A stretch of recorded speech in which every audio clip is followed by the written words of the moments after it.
principaux ports algériens aux ports méditerranéens français, les grands transports maritimes ont maintenant recommencé de tisser cet écheveau de relations continues qui font profiter la France des dons particuliers qu'une généreuse providence a dispensés à la terre algérienne.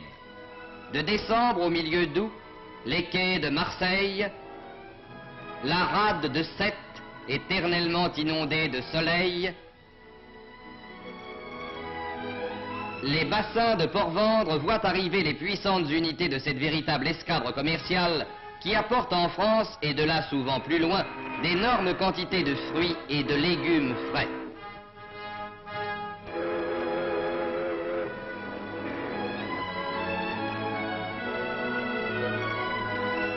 Ce sont de beaux navires dont les noms parlent de ciel bleu, de soleil, de terre riche, de paysages variés, différents de ceux de l'Europe. De beaux navires dont les flancs recèlent ces richesses sensibles aux plus délicats que sont les primeurs et les fruits. Des primeurs et des fruits venant du pays lointain qui les produit grâce à un climat généreux, au labeur acharné de tous ses fils et dont la vocation est de les produire et de les exporter à une époque où d'autres pays moins favorisés en sont privés. Car alors que l'hiver sévit encore sous le ciel européen, l'Algérie récolte à profusion pommes de terre, carottes, artichauts, pois, haricots verts, tomates. Lorsqu'en France, les vergers fleurissent à peine, les courriers d'Algérie transportent des cerises et des abricots que le soleil a fait mûrir en avance et qui sont en Europe les annonciateurs du printemps.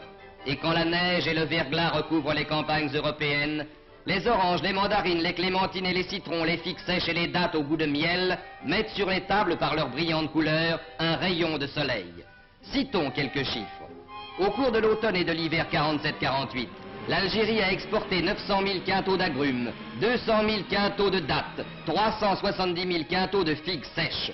Au cours de l'année tout entière, plus de 2 millions de quintaux de fruits et de légumes frais. Pendant le seul printemps de 1948, 700 000 quintaux de pommes de terre nouvelles apportées d'Algérie ont été déchargés par les palans des ports français et britanniques. À point important s'il en est, apporté au ravitaillement des populations privées à ces époques de légumes et de fruits. Intervention d'une valeur plus importante encore dans la nourriture des enfants, qui peuvent trouver en plein hiver, dans la friandise éblouissante d'une orange ou d'une mandarine, les vitamines indispensables qui les protègent des maladies et assurent leur développement harmonieux. Mais au temps où nous vivons, le courrier maritime n'est qu'un lent marcheur lourdement chargé.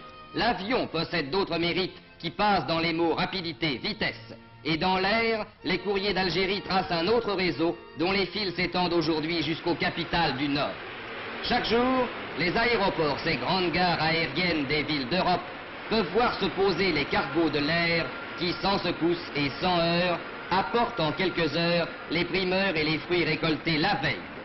C'est que l'avion est le transporteur idéal des produits de qualité dont l'Algérie peut se targuer d'être la grande productrice.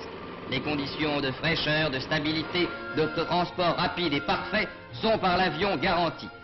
Sans délai, fruits et primeurs peuvent passer du centre de production algérien au centre de consommation européen. Et les tables d'outre-mer peuvent se couvrir, comme dans les légendes, de fruits et de primeurs qu'on vient de cueillir au jardin, bien que le jardin soit à plus de 2000 kilomètres.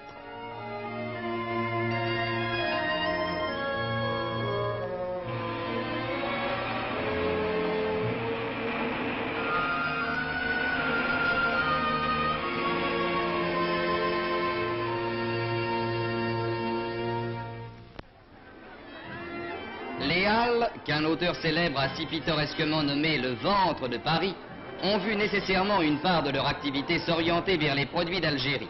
Paris mange beaucoup et Paris aime bien manger.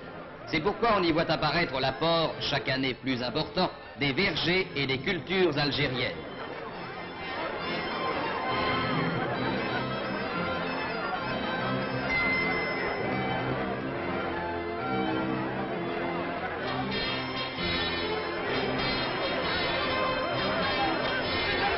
Mais Paris n'est pas un exemple isolé.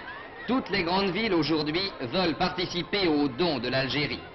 À l'ombre de Notre-Dame de la Garde, Marseille connaît sur ses marchés les produits algériens dont les pittoresques peseurs jurés, à l'aide de ces balances romaines dont l'antique fossé garde le culte, vont d'éventaire en éventaire certifier le poids.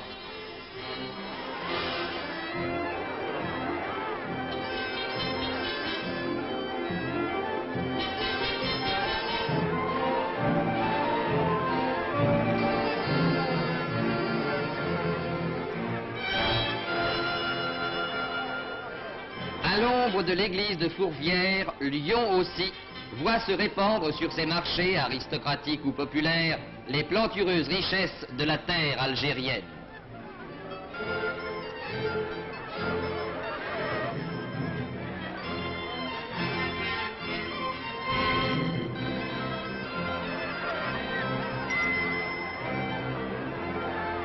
Et partout maintenant, les vitrines des magasins de qualité se font honneur de présenter à leur clientèle ces produits choisis, dont la sélection certifie ou confirme la qualité et dans la production desquels l'Algérie tient la première place.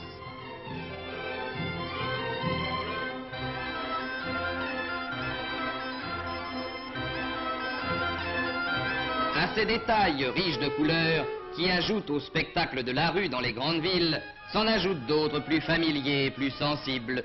Le don de l'Algérie, c'est aussi cette scène classique des jardins publics, c'est aussi cette orange dans une petite main, cette joie dans les yeux d'un enfant.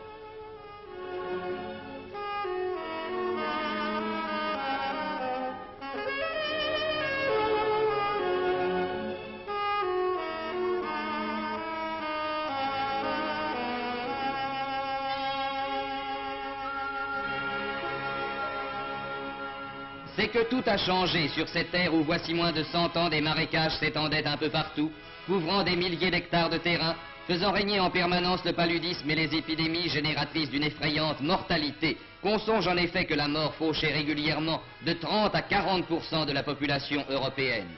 L'Algérie, pouvait-on penser, devait rester en grande partie inculte et sauvage. On comptait sans l'effort français.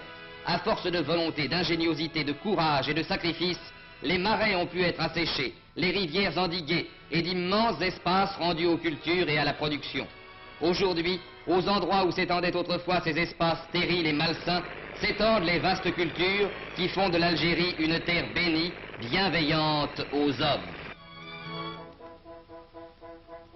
Mais dans ce pays, l'eau est rare et par conséquent précieuse. Il faut pouvoir conserver celle qui tombe du ciel, qui dévale des pentes, enfle les rivières et les torrents et se perd dans la mer ou dans les sables. Dans ce but, un gigantesque programme de construction de barrages a été entrepris et réalisé. Chacun de ces barrages réservoirs assure l'irrigation de vastes domaines dont le périmètre englobe quelques 20 000 hectares. Et l'on voit s'étendre chaque année sur les cartes la surface des terres irriguées, grandir les nouveaux domaines livrés à la culture.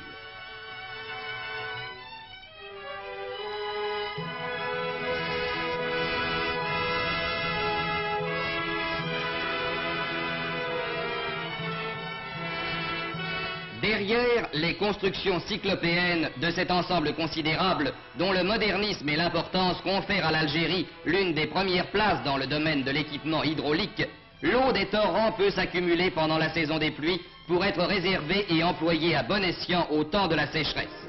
Un système étendu de conduites de toute taille, allant du large canal à la simple rigole d'irrigation, s'étend et se diversifie dans le périmètre d'action du barrage pour assurer la fertilité des terres. Ainsi, dans ces plaines fertiles, dans ces vignes immenses, l'Algérie recueille-t-elle aujourd'hui les fruits des efforts prodigieux de tous ses fils, venus de la métropole ou nés dans ce pays, qui communient dans le labeur fécond et l'activité créatrice. Mais à côté de ces immenses domaines, voués à des productions de base, l'Algérie devait bientôt s'apercevoir que son sol lui assurait d'autres gages de succès. Sa fertilité et les particularités du climat lui promettaient d'autres destins que ceux d'une Beauce ou d'un Languedoc, terre vouée aux cultures industrielles du blé ou de la vigne. L'Algérie, elle, pouvait se diriger vers la qualité. Et la vendange n'est pas seulement ici la cueillette brutale des grains destinés au pressoir, mais le ramassage plus délicat des chasselas qui peuvent rivaliser avec ceux des treilles les plus célèbres.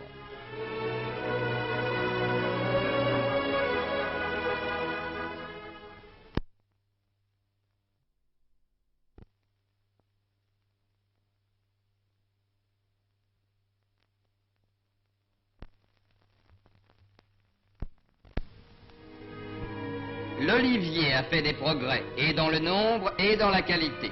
Car l'olive n'est pas seulement la pulpe qui produit l'huile la plus parfaite et la plus parfumée, mais aussi le fruit qu'on trouvera au début du repas sur les tables bien servies et qui activera l'appétit.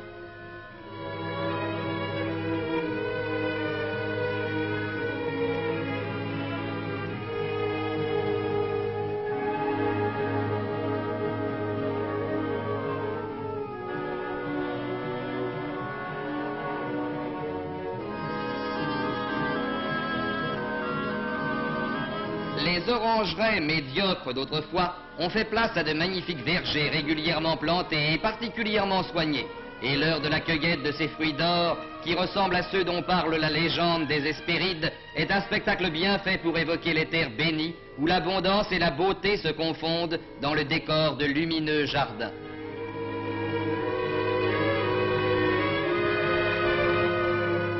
Belle et généreuse terre d'Algérie, qui présente toute une gamme de fruits, depuis les grappes vermeilles ou rubicondes d'un nouveau canam et les oranges qui mettent leur tache d'or dans le feuillage vert des arbres qui les portent, jusqu'aux bibas ou nèfles du Japon, à la pulpe juteuse et parfumée, fille du soleil importée de l'Extrême-Orient.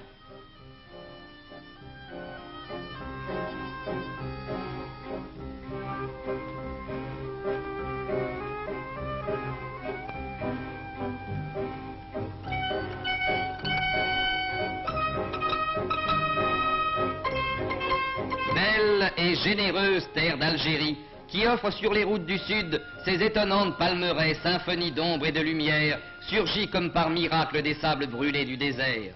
Comme les colonnes d'un temple gigantesque aux innombrables nefs, les dattiers lancent vers le ciel leurs troncs hiératiques et semblent offrir au soleil en témoignage de reconnaissance pour la vie ardente qu'il leur donne, les régimes de fruits sucrés qu'ils portent, dont l'abondance fait la richesse et la joie des populations. Qui goûte aux dattes, sans sourdre en lui impétueux et tenace, le désir de connaître les oasis ensoleillées qui retentissent sans fin du murmure de l'eau fraîche courant dans les séguias. Belle et généreuse terre d'Algérie, qui offre au sortir de l'hiver les cerises écarlates des étés d'Europe.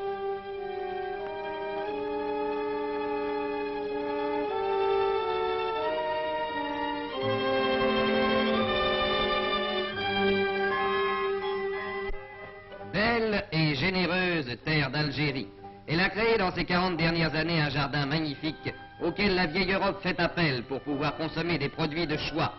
Ces plantations d'artichauts rivalisent avec celles de Bretagne et de Provence et en dépassent la production en qualité. Ces plantations de tomates s'étalent sur de grandes superficies dans les plaines littorales et montrent leurs pieds chargés de fruits écarlates qui iront, après sélection et dans des emballages soignés, répondre à l'appel du consommateur. Car tous ces produits de choix ont droit à des soins particuliers.